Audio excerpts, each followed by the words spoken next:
Veillée commémorative au centre culturel d'Oderghem, boulevard du Souverain, 183.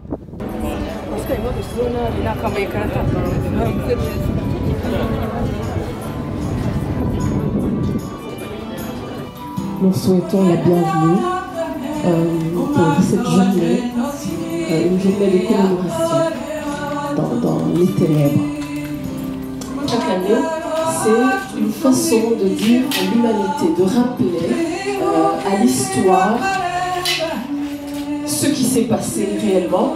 Et c'est Camus qui l'a bien dit en disant que mal nommer les choses rajoute au malheur du monde. Et aujourd'hui, en commémorant, nous voulons vraiment bien nommer les choses et rappeler que la présence de rescapés pourrait être un espoir, pourrait être une sorte de renaissance et d'espérance pour ceux qui sont parfois plongés dans les ténèbres. Parce que la violence, elle est encore présente dans le monde entier. Et si, par notre vécu, on pourrait ne plus qu'apprendre une lueur d'espoir, c'est des personnes, c'était des parents, c'était nos frères, nos sœurs, c'était des enfants et même des fœtus qui étaient encore dans le sein de leur maman. C'est des êtres humains qui avaient seulement le seul cri d'être Tutsi.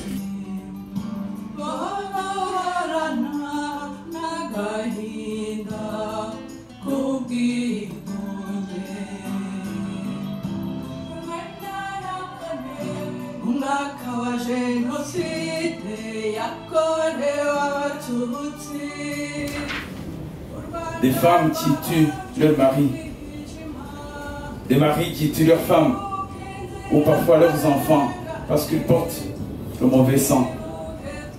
Dites-moi franchement, est-ce que ces gens méritent encore d'être appelés humains? Dites-le-moi. Est-ce que ces gens méritent encore de boire et de manger sur la même table que vous, que nous, comme si de rien n'était? Dites-le-moi.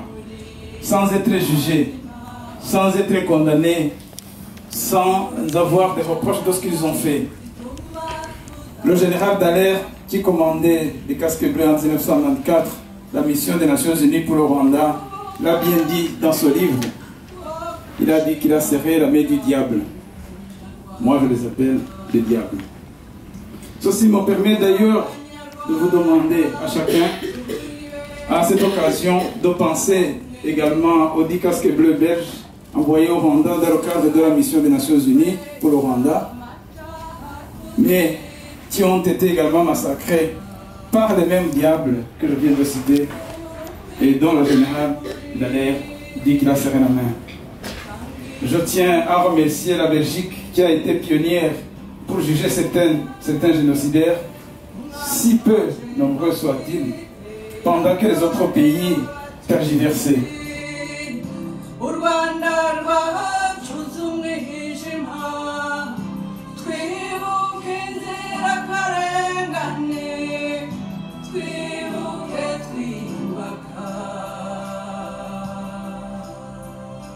Aujourd'hui, au nombre de 8 personnes qui sont évacuées à Leto, de notre famille, nous sommes 5 à avoir survécu.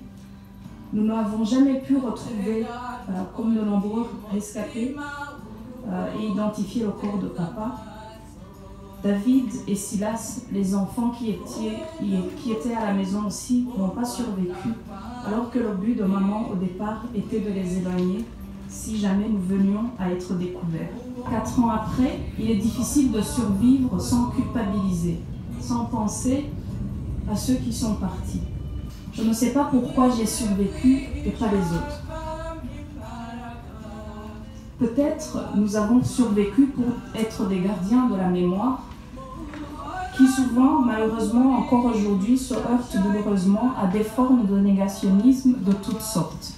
Au Rwanda, durant le génocide perpétré contre les Tutsis, il y a eu des victimes, il y a eu des survivants et il y a des bourreaux.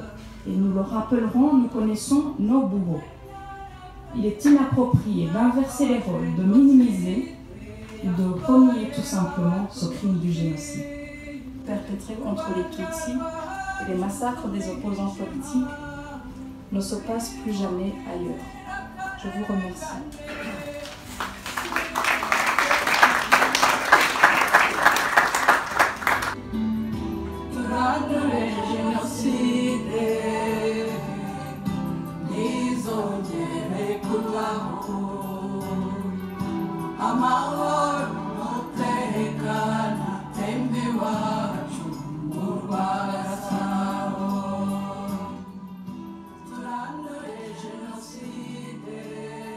Au Rwanda, le génocide contre le groupe ethnique Tutsi. Plus d'1 million de personnes ont été tuées en ces 100 jours des ténèbres, comme vous l'avez dit, entre avril jusqu'au début juillet. On observe qu'il faut de nombreuses années à un peuple afin de poursuivre son histoire libérée de telles atrocités. Cela fait maintenant 24 ans que le peuple rwandais pense ses plaies et commémore ses victimes et essaye d'aller en avant sur la voie de la reconstruction et du développement du pays.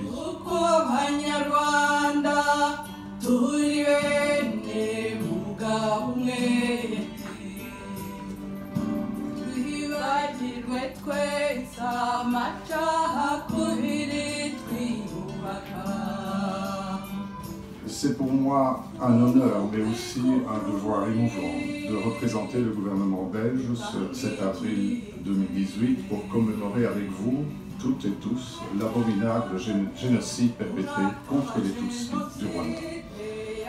Cette tragédie n'honore pas la race humaine.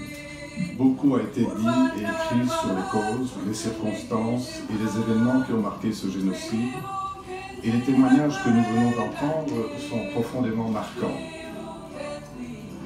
Si chaque génocide révèle la face la plus hideuse de la race humaine, le génocide perpétré contre les Tutsis au Rwanda a été particulièrement odieux.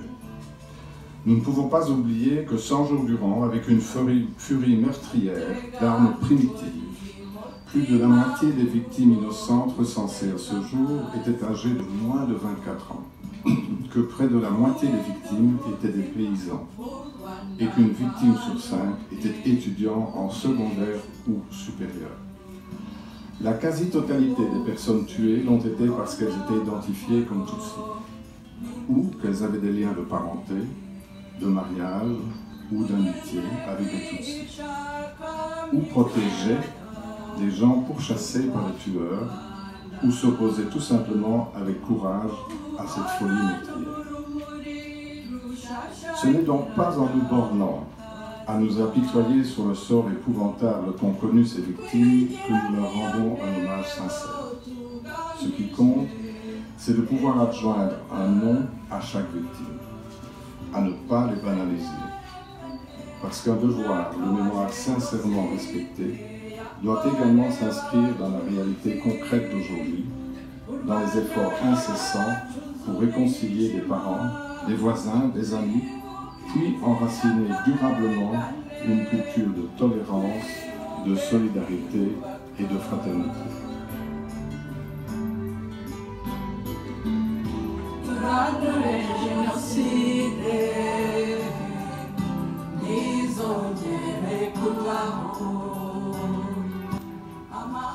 Le génocide est un mot tragique, lourd de sens, rare dans l'histoire de l'humanité.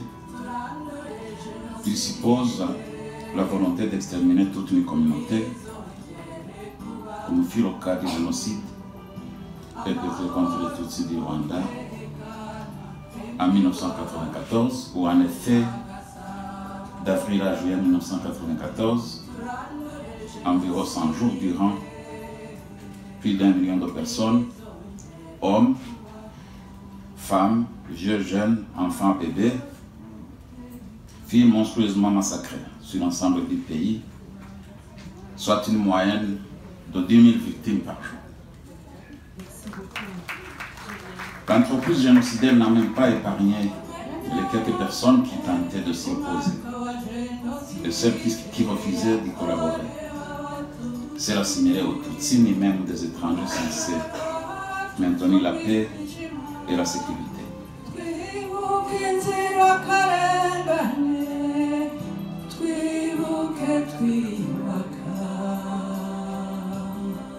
Aujourd'hui, le Rwanda est un pays transformé, de nombreux défis ont été relevés, mais nous sommes conscients que le chemin est encore long pour arriver où nous voulons.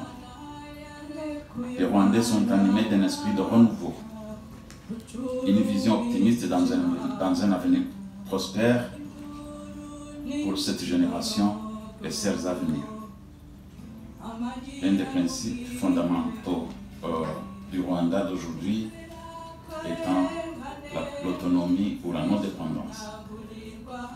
Cette ligne de conduite sous-entend également la capacité à résister dans l'adversité, la volonté de surmonter les épreuves et la persévérance qui permet de continuer à avancer. Nous ne pouvons pas oublier notre passé tout simplement parce que notre avenir y est intimement lié.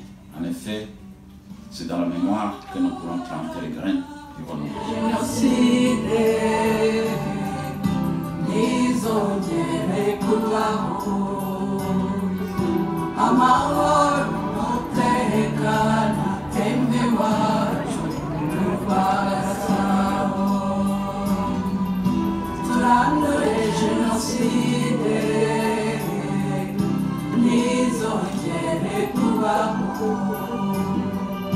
Amor, mutekana, tembi wacu, turwagasabo. Turandure jenoside, ntizongere kubaho. Amor, mutekana, tembi wacu, turwagasabo. Merci beaucoup, Julien.